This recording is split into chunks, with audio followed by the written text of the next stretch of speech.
Hello, and welcome to the only podcast where we assume Kelleran Beq definitely said, "Come with me if you want to live to Grogu."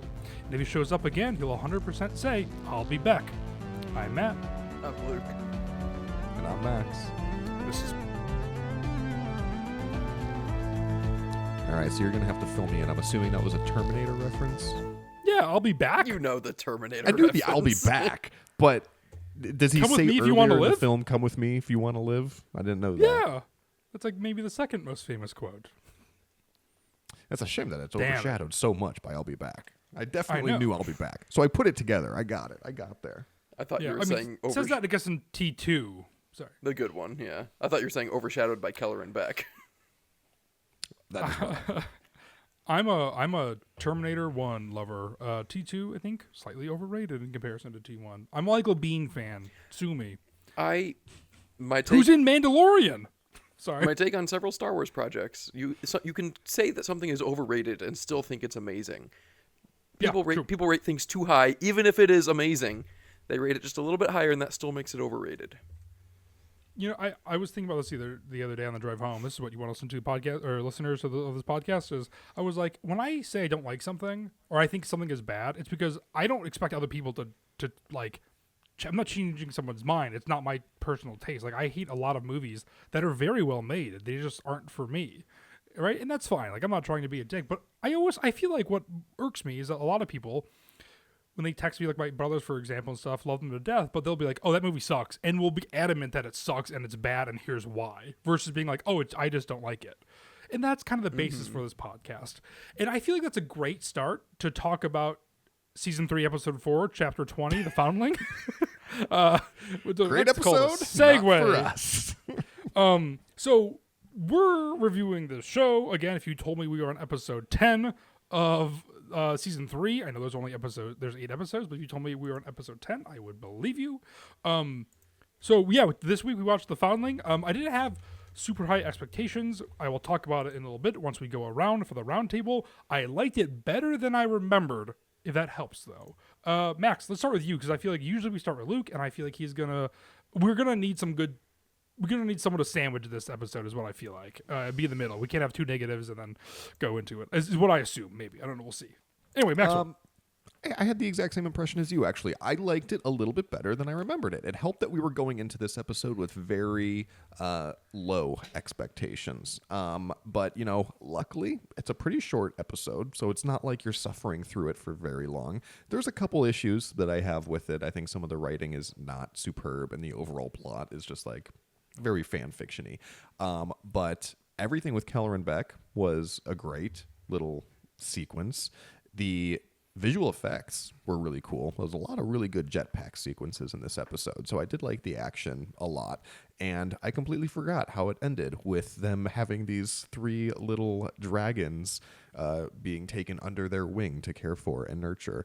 And as that episode ended, I'm thinking, and I'm going back to the last episode in my mind and being like, did that ever come back up? Are we going to see Mandalorians riding these things in the Mandalorian and Grogu movie? Are we going to be the only people in theaters who freak out when that happens because we're the only ones who remember Season 3, Episode 4, The Foundling, and we're just like, yes, this is an excellent callback.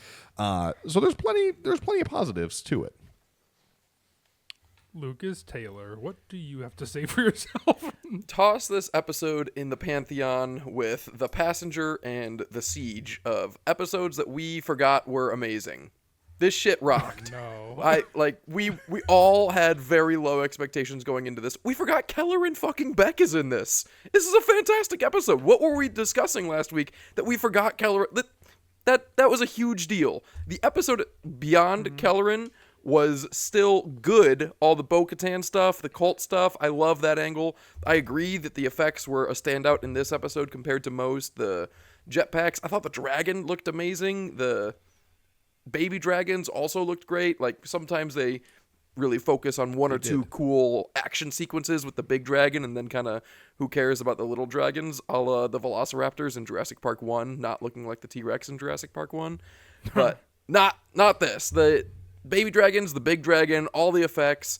I loved this episode. It's not my favorite episode. It's similar Well, that's not a good example because The Passenger and The Siege are close to my favorites. Those were really good.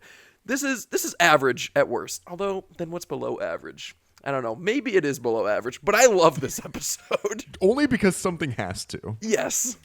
You guys need to be every single week. I've been saying this is that since we started this rewatch, I've been ranking every episode as we go along. I gotta you be guys doing need that. to do the I same know. thing because then I can tell you what's below average. In my opinion, obviously, I'm not going to. But Is it this? You know, if you but this is my cards on the table. This is indeed my least favorite episode. The Gunslinger. You like it more than the Gunslinger. The Gunslinger is one step above because I think it does things a little bit better in the fact that it's a contained story. This, to me, again, this is by no means like I agree. The effects are great this episode. I like even the small nuances. Again, Din Djarin at this point is a terrible fighter. We know this. But even when Paz Vizsla and Din Djarin they're flying in their jetpacks and they land kind of hard, I like that. It's like a fun little touch. Like, I like that they do that kind of shit in this episode. I think the effects are great. We see a lot of different time change too from day to night. But I mean, obviously, what I could spend the entire episode on is the 4.5 minutes that Kelleran Beq is in this, and that is by far the best. I mean, that is by far the best moment of all of season 3 for sure, and definitely in the top 3, maybe 4 moments of all of Mandalorian. It's great. I have no notes on that whatsoever, and I'm excited to talk about that sequence. Overall, as we talked about, and this is just kind of an overarching thing, is that I don't think the season knows ultimately what it wants to be. And Max, even when you were saying to judge the episode as the episode by itself, I think that's fair in the fact of you maybe not looking forward, but you could still look back and where we came from so far in the first 3 episodes. And it's just such a confusing way to go about it, right? Like coming off the heels of Book of Boba Fett, sandwiching Mandalorian in between there. And then we're starting with Mandalorian and then getting a random Andor style, thriller spy episode. And then coming back to this, which is more of like that monster of the week. It just is so throwing you everywhere. And the season continues to do that. And that's fine. You have to buckle up for it, I guess. It's not my cup of tea. I don't like the whole convert aspect of the Mandalorians. I feel like they're all kind of doofuses, and that bums me out because when you have such cool Mandalorian and people that dress in Mandalorian armor, like Cobb Vanth or Boba Fett and even Din Djarin, I think they're not main character energy, and you can tell because they're all kind of looking the same ragtag group in the background, and it doesn't do it for me. We can talk about the McClunky dialogue and whatnot all day long, but after the Kelleran Beq stuff, the entire time before that, I was just waiting for Kelleran Beq, and then after that, I was just thoroughly disappointed because what we just saw was so cool, and we come back to the armorer, which is debatably my least favorite character in The Mandalorian. Anyway, that is my thoughts. I always think I'm going to say less, and I say more. What a trait to have. You guys have anything else to say before we go in scene by scene? Yes. Lots. For now, I'll just comment, or I'll dive into the one thing you said that I would like to discuss deeper, although it's probably the one thing that we should not discuss deeper. The comparison to the Gunslinger, that episode is a contained story, implying that this one is not. Kid gets taken, kid gets rescued, open and shut. I don't like that argument, Matthew. Sorry. What I meant by contained stories and the fact that we're focusing on the main character of Mandalorian, and he is helping forget his name because everyone should forget his name. And they get into Toro Calican. Taro Calican, thank you. Yes, right when you said it, I was like, "That's obviously his name." Yes, but in that regard, but in this one, Din Djarin is the side character of a side character in this. Obviously, we said it's Bo-Katan's show at this point, but then also they kind of just like cover him up in the background. Like he's not even. It's like Bo-Katan and then Paz Vizsla and then the armor in this episode because she's kind of guiding Grogu, and then Mandalorian and Din Djarin is just also there. I think that's what I mean.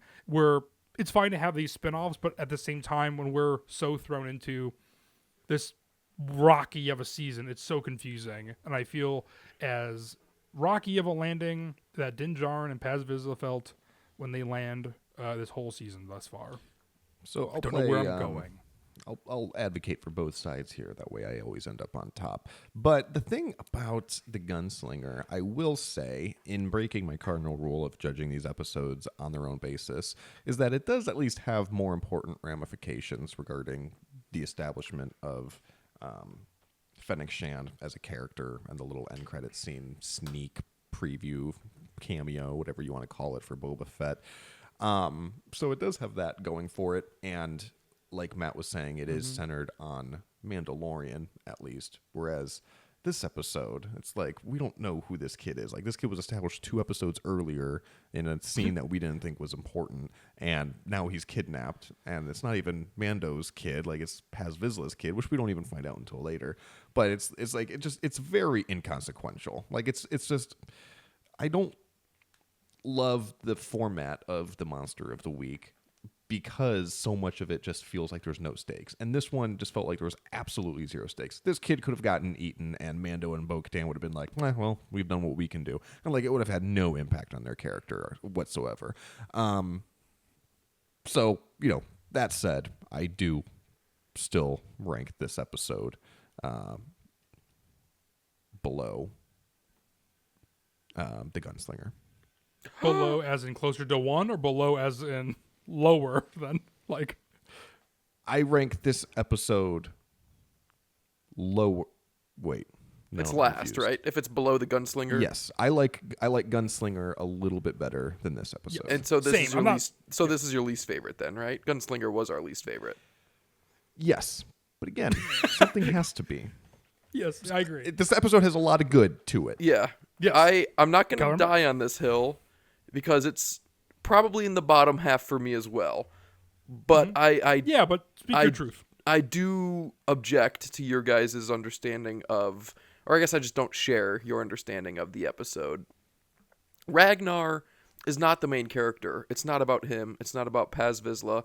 It's not about Mando either, which after the last 3 episodes, I've grown to be accustomed to, and at this point, it's the Bo-Katan show, and that's what I'm expecting, that's what I received, and that's what I like, and so I think that it doesn't, I disagree that it doesn't know what it is and where it's going.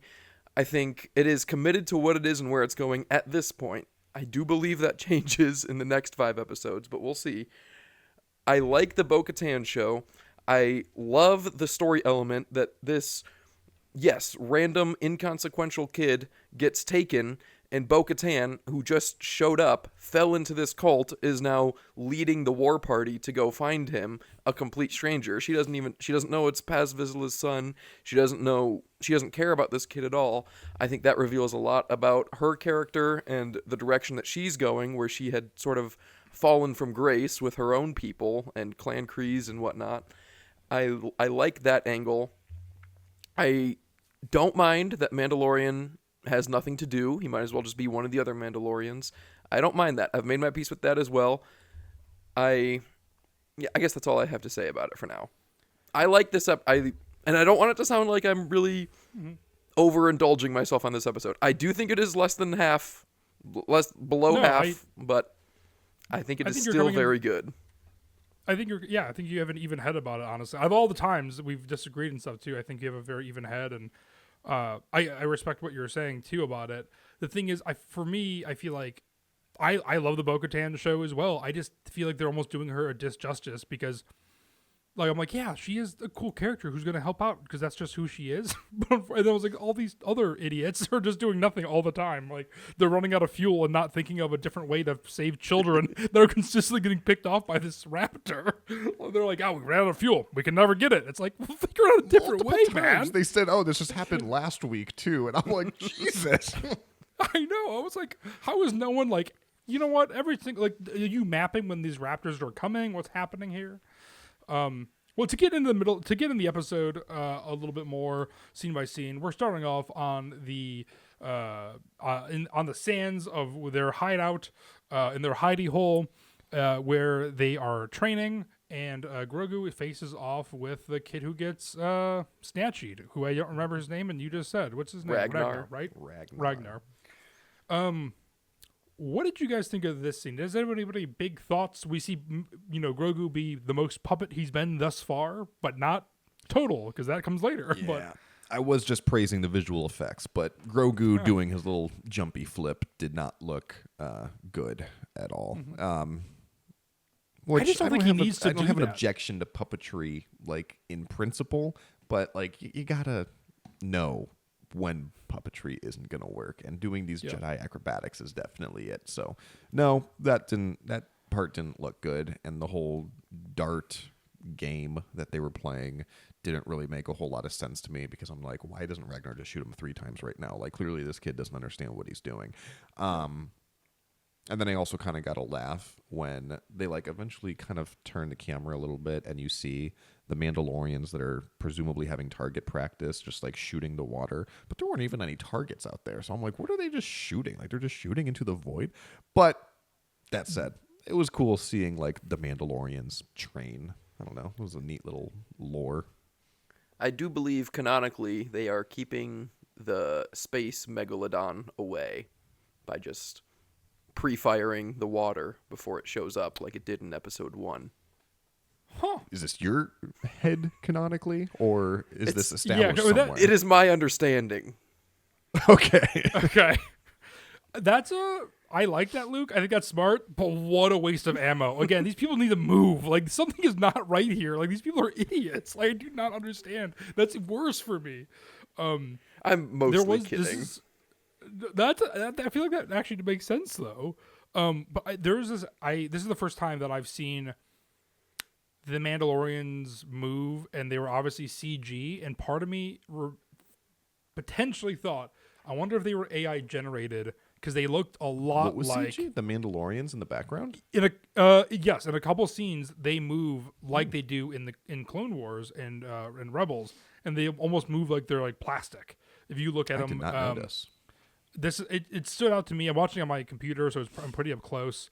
But I was wondering if they were AI generated, because they reminded me a lot of like the characters that were AI generated in the Wizard of Oz show at the Sphere. With that being said, that was a couple years ago, and probably not, but it just looked a little off to me. So obviously the Raptor attack, Ragnar gets got by the Raptor. Say that 5 times fast.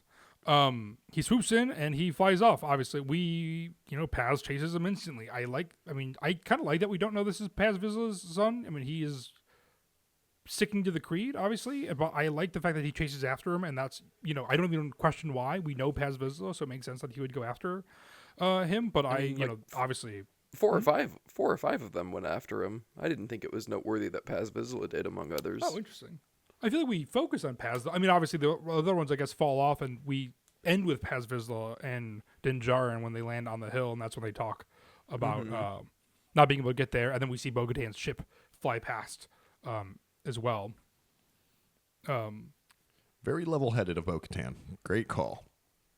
Exactly. Again, Bo-Katan's This great. has happened before. Again, I don't know if that was established already by this scene or not, but they do definitely say that this pterodactyl has taken off with another one of their children in the past, and it's like, Yes. you guys should have had a plan for this then. This is just irresponsible. Yeah.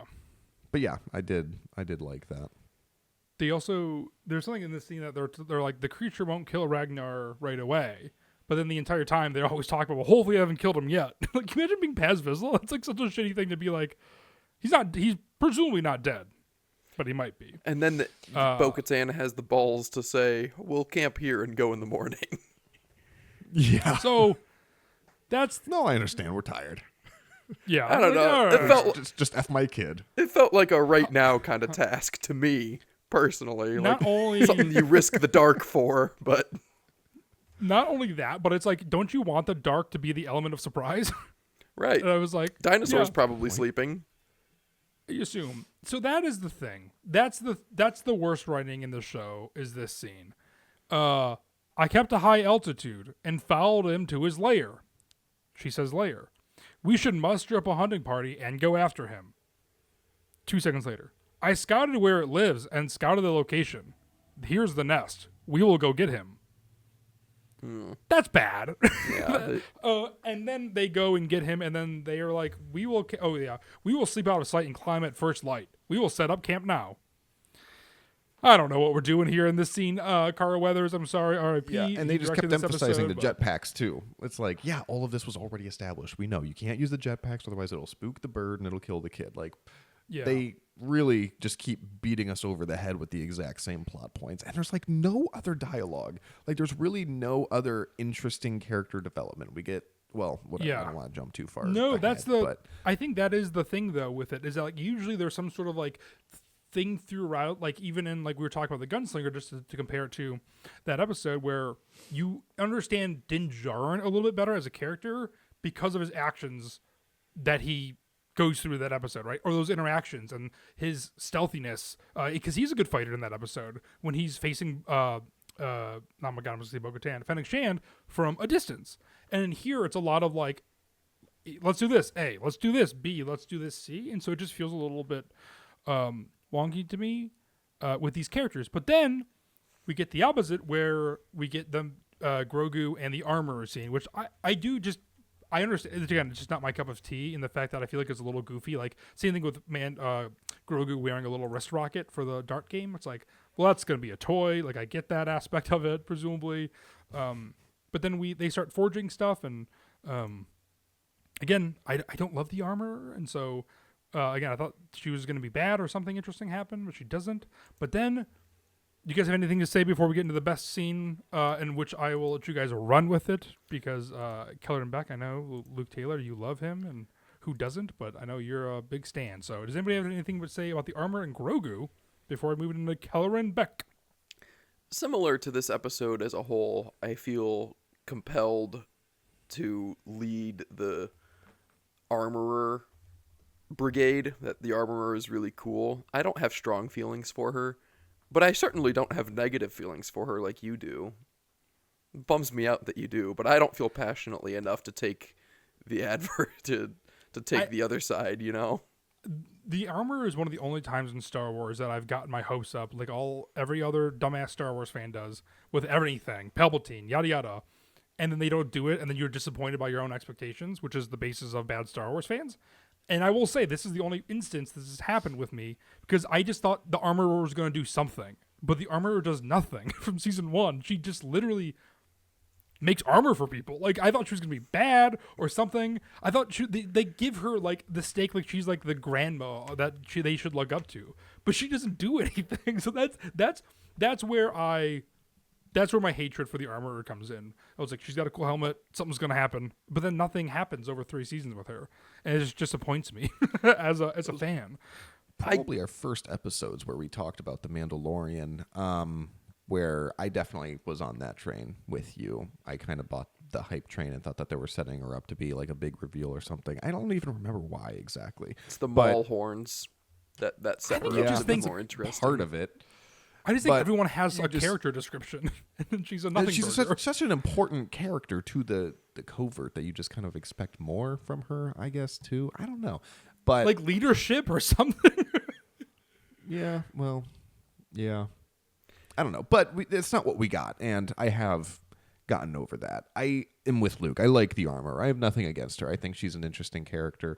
I do very distinctly recall a moment in the last episode of this season that we'll talk about when we get there, when she flies into combat using her welding tools, and it's like, that is a crazy weapon of choice. Like, I understand you're proficient with them in close combat, like as seen in previous episodes, but like when given the option, you should opt for a blaster or surely something better.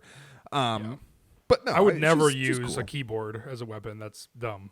I would always go for a blaster as well. You're like, it's all I know. Just taking it into combat. I gotta have a magic mouse, an Apple Magic Mouse. She does only make armor. Can't refute that. But she does have meaningful armor creation for Bo-Katan, Grogu, and Din Djarin. It's not like she's just like making stock armor in the background, you know? Like each So you're saying time she's a it's plot significant device. armor, but I digress. Yes. Plot armorer. Anyway, we get she's making something for Grogu, which we find out later. But the most important part of the whole episode is that when she is hammering this the Beskar steel, Grogu hears the sounds, and we get into a flashback from Order 66, Do you guys just want to run with it and talk about it? I feel like you guys have so much to say, and I feel like what I will say is kind of gobbledygook, which is fine. But it's so good. So please, I have you guys have anything? very little to say about it. It's Shit, just, all right. it's an amazing sequence. I loved it. It was a great introduction of the character Kelleran Beq. I was very happy to see Ahmed Best come back and to hear the words that he had finally been hoping to hear ever since 1999, which is that Ahmed Best's performance was the best part of this entire project. And then seeing Order 66 from another perspective, always awesome. Seeing some random Jedi get red-shirted is satisfying, even though I love the Jedi. And then he saves the day, and he saves Grogu, and Grogu has his life to thank, and Kelleran Beq survives, and we don't know whatever happened to him, making him a prime candidate for Max's Star Wars TV show, Knights of the Hidden Path, which I have not talked about in at least a month, so I wanted to bring it back up in case that lost, in case that fell off anyone's radars. You got to bring that to front of mind before Maul Shadow Lord, should it be present. Ooh. Next week. Goodness. They've been showing so much Inquisitor crazy, content. Max. I didn't really think about Jedi content, well, except for There's the so one much- character who they clearly established as a Jedi in the trailer. There's going to There's be so Jedi. much more to dive into. Lucas, please take it away. Yeah, I'm I'll excited give to this hear what you sequence say. the flowers it deserves, because this is peak Dave Filoni, in my opinion. You take a plot point, like how did Grogu survive Order 66 and what happened to him? A plot point that has huge implications, huge fan expectations, huge fan theories. It's almost impossible to do it exactly right in a way that satisfies the casual fan, the diehard fan, and internal lore and reasoning to the show. And it fires on all cylinders. The casual fan sees that some Jedi took Grogu and is saved. The diehard fan appreciates that that's Ahmed Best, and out of Star Wars real world stuff, that Ahmed Best was bullied and suicidal and came through the other end and is now an advocate for mental health and is now back in Star Wars, and he's very well loved by the fans. That's all really exciting to see on screen like that. The internal logic of he teamed up with some Naboo people and flew off in a Naboo cruiser, and they helped facilitate that, because there are very few, if any, allies to the Jedi during this time that are not accounted for at the time that this was released, and people from Naboo fits perfectly with that. Kelleran Beq being brought in from the... I won't confirm that it's not canon, because they might have tried to make it canon. It was a children's game show, Jedi Temple Challenge, that released on YouTube like a couple years before this came out, and Ahmed Best was the host, which was exciting for Ahmed Best, and he played this character, Kelleran Beq, but he was just a game show host. No one thought that he was a canon in-universe character until he was. They referred to him as the Sabered Hand in the show, and you get to see him do some awesome lightsaber choreography. The action of Ahmed Best's action and stunt choreography was very well done. I presented the Force for Thought, I don't know, months or years ago, from the scene of how it is goofy that two clone troopers show up, one in a speeder and one in a sidecar, because Kelleran needs to escape with Grogu in a sidecar. And so that's a little wonky, but I'm okay with it, because it's what needed to happen. And there are some things with Grogu being a baby and a puppet and not able to do things. Some things you need to write a little wonky to make work. And I'm okay with that suspension of disbelief for that purpose. Kelleran Beq is... We talk a lot about how cool Cobb Vanth is for what it means to the interconnectivity of the canon universe and listening to fans and giving it as a special treat for people who really care. Kelleran Beq is that Kelleran Beq is that times 100 compared to Cobb Vanth. It's just that Cobb Vanth has a lot more screen time and is also a really cool character. We think Kelleran Beq is a really cool character, but we really don't know anything about him. If we got more time with him, I'm sure I would love him like I love Cobb Vanth. And yeah, the the Kelleran Beq angle is so good that it pulls what would be near the bottom to probably around the midpoint of all the Mandalorian episodes. That's interesting. I mean, yes, I guess I think this is one of the best moments in all of Mandalorian. I just don't think the episode. It's only 4 minutes out of a 27-minute episode, which is pretty crazy too. When you're looking at these episodes, you're like, oh, 32 minutes, and you're like, this could be shorter for this episode and more Kelleran Beq. The whole episode should have been Kelleran Beq, to be honest. This is the first time I've felt like a child watching Star Wars in a long time in those 4 minutes, because it feels like the prequels. The lighting, the music, it to me feels like 2005 again, when you're seeing Order 66 kind of play out, and the Jedi Temple purges. It just throws you back to a character like Kelleran Beq that you want to know, which is, I feel like, how they did every single character in the prequel trilogy. Just by looking cool, you're like, I want to know who Kit Fisto is and CC10 and all these characters. The sidecar thing I think is awesome. I think the visuals here are great. Coruscant, it feels like you're watching like Attack of the Clones again.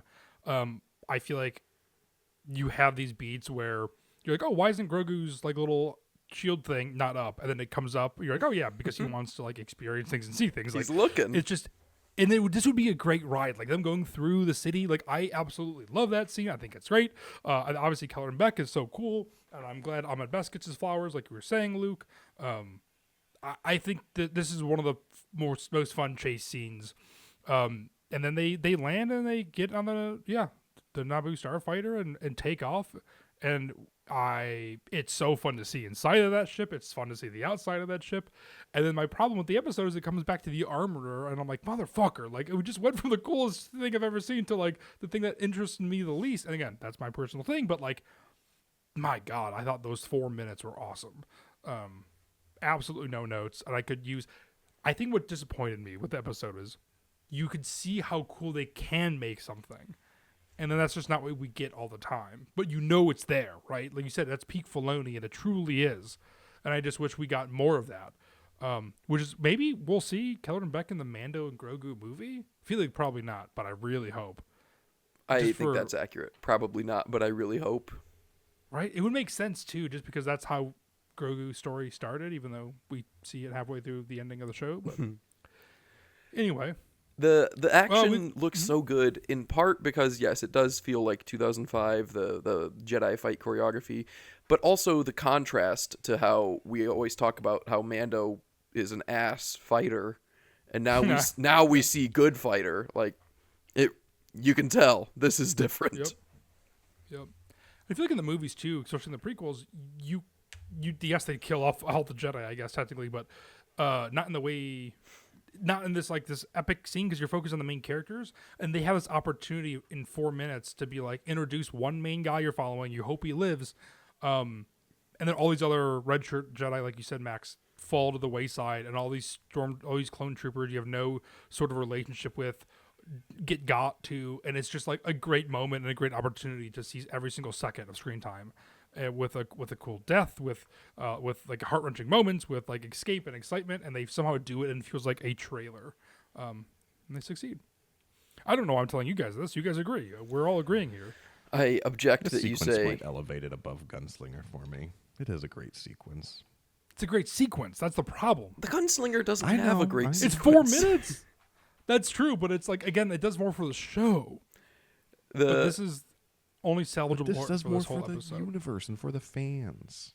I don't know. Yes, yes, exactly. Which is why they put it in this episode, because they're like, we need something here. Fuck, like this. If you took this scene out, the rest of the episode would work, and I guarantee they put this in afterwards. Because I'm just like, I don't know if they planned for this. They're like, we got to put this somewhere, and this has got to be it, because this episode is 22 minutes only. They will get your flashbacks when Armorer builds you armor. That's the canon. That's true, it's I guess. established. And just for posterity, I don't want you to sneak a slight towards Kit Fisto, saying that he didn't have an epic death.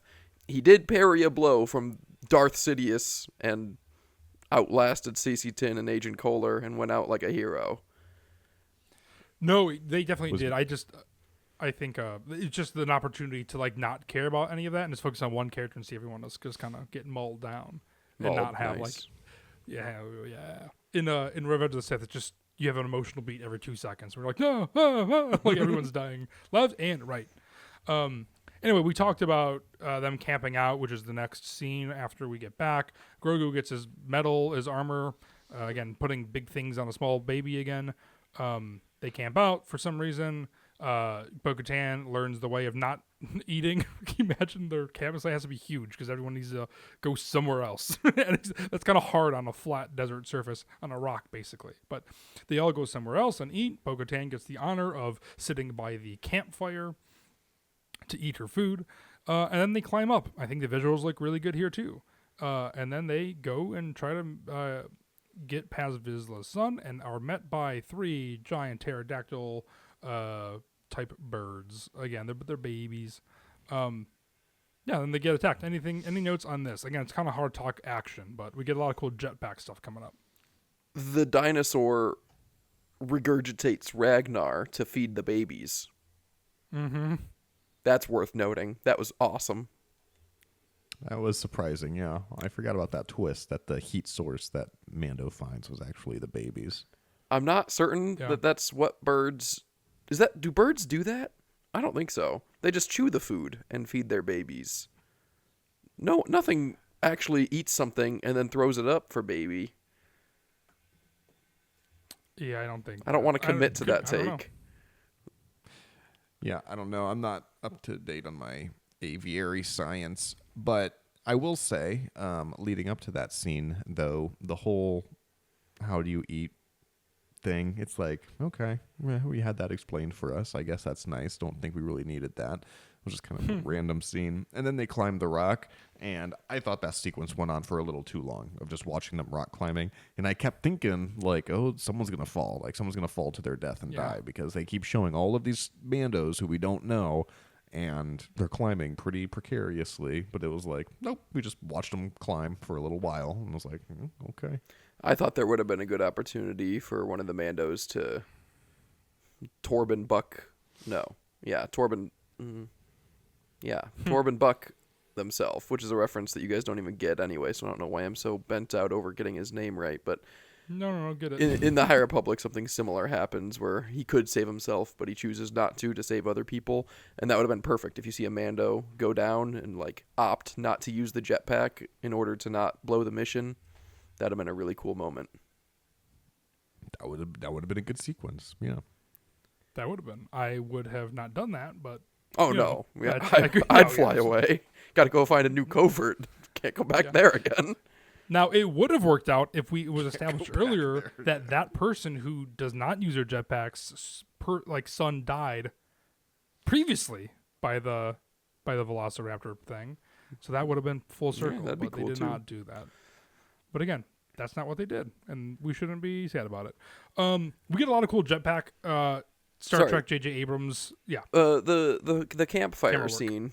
I get that there's some hokey dialogue, but the macro storytelling that Bo-Katan just keeps falling upward in this cult, and she has such natural leadership skills that she's like already top of the pack.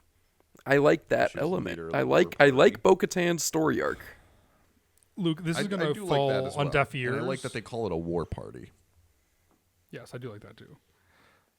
This is going to fall on deaf ears, Luke, because I know you hate this movie. But literally in Spaceballs, when Darth Helmet says, "How many assholes are on this ship?" That's basically what Bo-Katan is doing, because everyone's an idiot. Like she's literally in a room full of idiots. Like she can take that for the picking. Nobody has any sort of control over anything, and the armor is sure as shit and doesn't do anything. So I feel like she's like the perfect person, because I think they are leaderless. That's the thing, is like the armor feels like the granddad, right? But it's like you don't have any sort of matriarch or patriarchy of anything. You just have them. You have Paz Vizsla, who's like the muscle. I feel like that makes sense that Bo-Katan fits in there. We get some J.J. Abrams Star Trek camera work with the jetpack sequence, but sorry, Luke.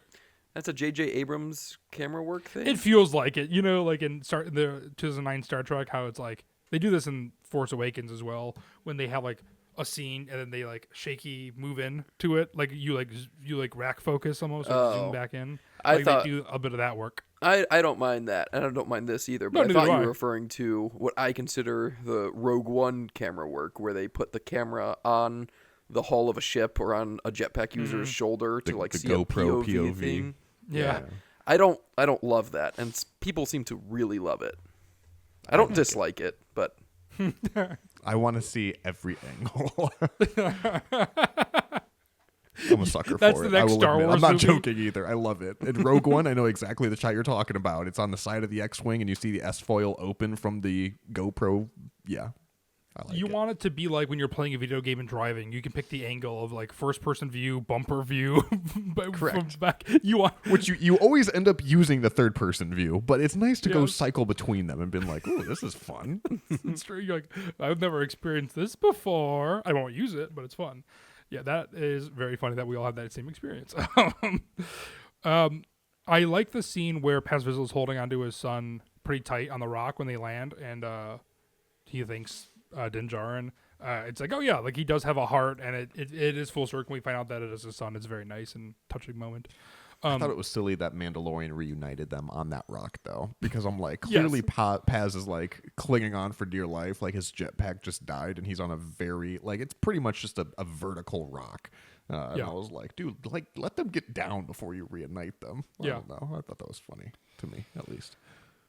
They murk the villain of the episode, and then basically steal the children and put them on Bo-Katan's ship. That's the best way I can describe what happens. rescue the children. Yep.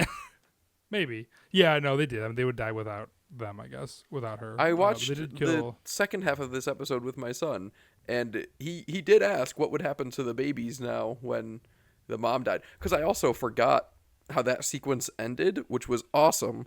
They wrap up the dragon and it falls in the water, and I was like, because I was watching with my son, so I was trying to be chill about it, and I was like, oh, she's in the water now, she can't hurt anyone else. And Space Megalodon comes up, and I was like, oh shit, didn't remember this. She's now food, so she definitely won't hurt anyone else. Because I felt like I was the only one that remembered Space Megalodon. Like, in the beginning, I joked that they were pre-firing the water to keep Space Meg away, but, like, don't just be shooting the water when Space Meg shows up, when that sometimes happens. Like, you're provoking this guy. And I thought that they had forgotten about that alien, but nope, it showed up at the perfect time. That's funny. That is really funny. Not to say that I view The Mandalorian the exact same way, you know, your child does, but I also had the exact same thought. And I was super satisfied because I was like, oh, I feel bad for those babies, though, huh? They really established those, and now their mother is dead. And then the next scene, it was like, oh, we found some other foundlings for you, too. And I don't know. I was like, oh, good. I'm glad that they addressed that. I know. I would like to see how that comes back around, if it does ever. I mean, I guess it probably doesn't. We know that they take care I of don't them think now. it I does guess. for the rest of this season, at least. Do you guys Right? remember that ever coming back up? No, I feel like if it did, I would have remembered that. I kind of remember episode seeing ended them that way. again, but I don't want to commit to the alright. take. Yeah, I hope we Well. do, because I feel like it would make sense. And yeah, I mean, they have them now, and it seems like a lot of work, but it seems like a lot of shit Maybe happens we'll to see them. him again in the movie. Yay. Or they use them as bait, maybe next time something No, else comes and attacks them. they I are don't know what I'm saying. foundlings. Bo-Katan turns them over to the armorer as part of the cult. That she does, and she also notices Bo-Katan's armor is dinged up, and so she offers to go make her something different. And says she, I forget the exact wording, but she talks about how she did the most honorable thing, basically, by getting the they mustered the party together. They went and saved the child, and now she is kind of, she is the bridge between these two worlds, right? She tells the armorer she saw the mythosaur. The armorer basically doesn't say she believes her or doesn't believe her. The armorer feels like a mystic person, and the fact that she accepts it, she doesn't question it. And I feel like allowing Bo-Katan to kind of sit with her own thoughts, and no one's pushing against her. That she's like, well, no, you didn't. You didn't see him. You didn't see Mythosaur, and it's part of their culture. I'm going to sneeze, so please talk about this. Seemed like there was a lot of internal dialogue happening with Bo-Katan's character in that moment. It's like I feel like the novelization of this episode would be a lot better than the visualization of it. I agree. That's an interesting point. The Kelleran Beq scene is so far and away the best scene of the episode that I cannot in good faith say that this is the best scene of the episode. But this would have been the best scene of the episode if it wasn't for Kelleran Beq. The dialogue between the Armorer and Bo-Katan, I think, is perfect. I love the Bo-Katan show. I love the angle of her falling upwards, finding herself in a cult that desperately needs leadership and just rising through the ranks. And then I love this angle because Mandalorian rarely goes into mysticism, except for when it's Grogu, and even that's few and far between. But the idea here that Bo-Katan says that she saw a mythosaur, and the Armorer says, yeah, we see lots of visions, and Bo-Katan says it's real, and the Armorer just kind of shrugs, because, like, so what if it's real? When I see a vision, it's real to me as well. And so, Yeah. Your focus determines your reality. Your reality is what you make of it. That discussion to be had around whether it was real that she saw the mythosaur and whether it matters that it was real or whether it was just a vision, kind of faith and whether or not it's real and whether or not you believe it's real is separate questions. I loved that element. That was a good force for thought, Luke. In the middle of the episode. I like that you look deeper into that. That's a really good description of that. I'm gonna like that scene more on rewatch. I'm glad that you liked it. It didn't tickle the same parts of my brain as it did for you. I thought it was, I wouldn't say perfect. I mean, like, it did what it needed to do, and, like, I understand that. I just, like, the conversation obviously is very frustrating. She's like, oh, I saw a mythosaur. And it's like, no, I really did. Like, come on, you have to believe me. So it's like, yeah, I get it. I get what's happening there, and I'm feeling the emotions that they want me to feel, which I guess is, good writing, but still, I'm just like, oh, come on. Like, let's address this, please. This is a huge deal, and it's been 3 episodes now. Or 2. Yeah. Similar. I really want this to be my favorite in something, but again, in good conscience, I can't say that this is the best use of "this is the way," because that still goes to Mando saying that in the Book of Boba Fett when they go out of the cantina to certain death together. But this is the second best use of "this is the way" when Bo-Katan says, "But it was real," and the Armorer says, "This is the way." Chills. It doesn't matter if it was real. This is the way. It gives "I have spoken." Like, it just seems like the Armorer wanted it out with that conversation. No, she didn't. This is the way. This is what she's been talking about. This is what they're called. I keep calling it a cult, and I'm not sorry. It is a cult, and it's why Bo-Katan is rising through the ranks so quickly, because it was never like an army or a battalion. It was always a cult that had no leader. They had a set of, what do they call it? The creed, and a set of rules that they follow, but they have no direction or ambitions or anything. They are nothing. And I don't dislike the Armorer for not being that character the way you do, in part. You dislike her for other reasons that are also valid. But I like that the Armorer is not the leader. She's just one of the people in this cult waiting for something to happen. It's true. I think maybe I wonder if that's the problem. There's no main character, which is why Bo-Katan fits so well into it, though. Confuse myself sometimes. Then we end on the scene of Bo-Katan staring at the mythosaur, which I thought was a nice little callback to be like, this is what they're talking about, and it's right in front of them, and now she's got a new armor piece, and she's gonna fuck up her armor by looking all shiny and shit too. And it's a good continuation of the ending of episode 2. It's like, yes, this should definitely be top of mind. Let's not forget about this in future episodes. Does anybody have any force for thought or anything else to say about this episode? And just a reminder, the Lakers are on. As much as I love this episode, the Bo-Katan show in general for this season's trend, I do believe that it takes... that's what I said last week. I don't remember that element advancing in next week's episode, The Pirate. Also, I don't think we're going to be reviewing The Pirate next week because Maul Shadowlord drops, and so I don't know I think we have 2 weeks between the end of Maul Shadow Lord and the Mandalorian and Grogu, so maybe we'll double up those last 2 weeks. But then the Guns for Hire will only get 1 episode. We can't do that to ourselves. I don't know, but stay tuned for the rest of our Mandalorian Season 3 discussion. It will come, but we are going to hop on the Maul Shadow Lord train because that shit looks good. That is true, but maybe we should wait on Maul Shadow Lord because, as a reminder, Zeb is indeed the next episode. What? Forgot Zeb's cameo. That's the next Fuck one. you guys, Is come he? on. I forgot. Yes, of course he is. Matt's been looking Matt forward would know. to this. Yeah. This is the only reason Matt wanted to host season 3. Yes, it definitely wasn't because I was definitely not prepared for season 1 and 2. And then once I saw you guys, I was like, I could do that. Just kidding. I am absolutely kidding. I'm drowning here. Anyway, anyone have any Force for Thought? Yeah, I do. Oh yeah. Attack of the Clones. Uh-oh. Did you have to look at your notes to remember that name?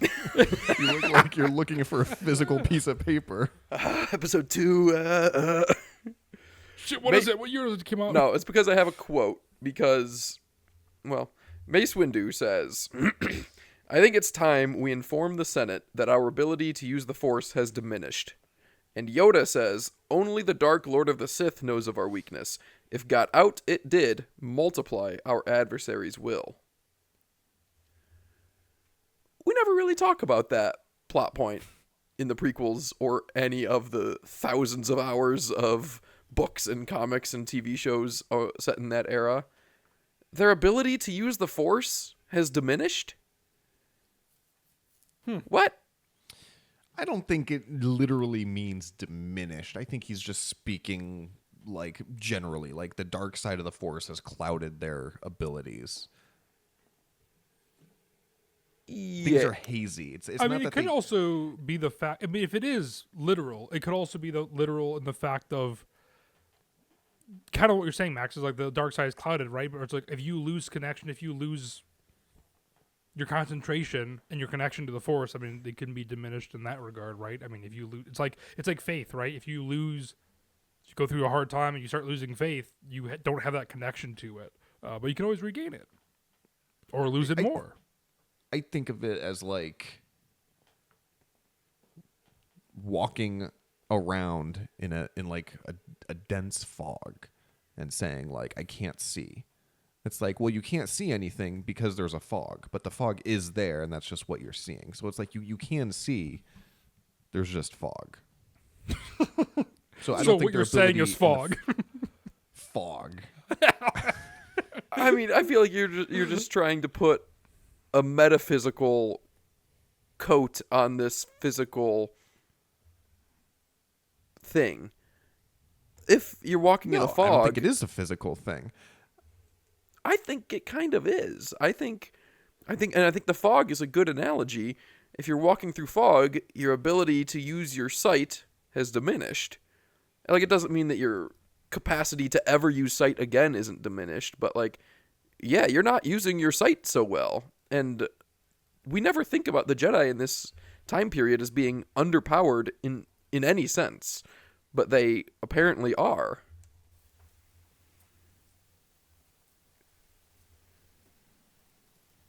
Yeah, that's interesting. Good point, Lucas.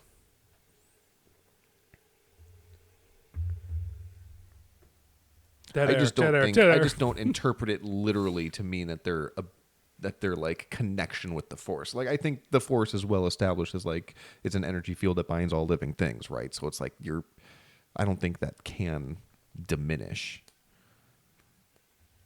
It's not like Mace Windu is putting any flavor text on this. He's talking with Yoda, and there's only them there.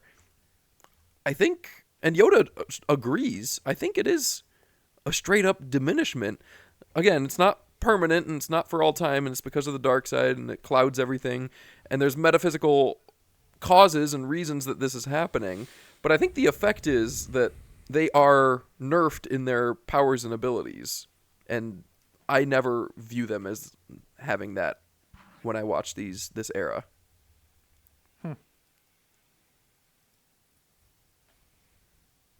Something to think about. A force for thought. I am going to be thinking about that for a while. That's Same. a good I one. also really have to Yeah. pee, so I'm trying to wrap it up. Anyway. All right. Well, let us know what you think. Let us know. You can reach out to us across social media at ForceForThought or email us at forceforthought@gmail.com. Join us next week for Shadow Lord. See you, Sammy.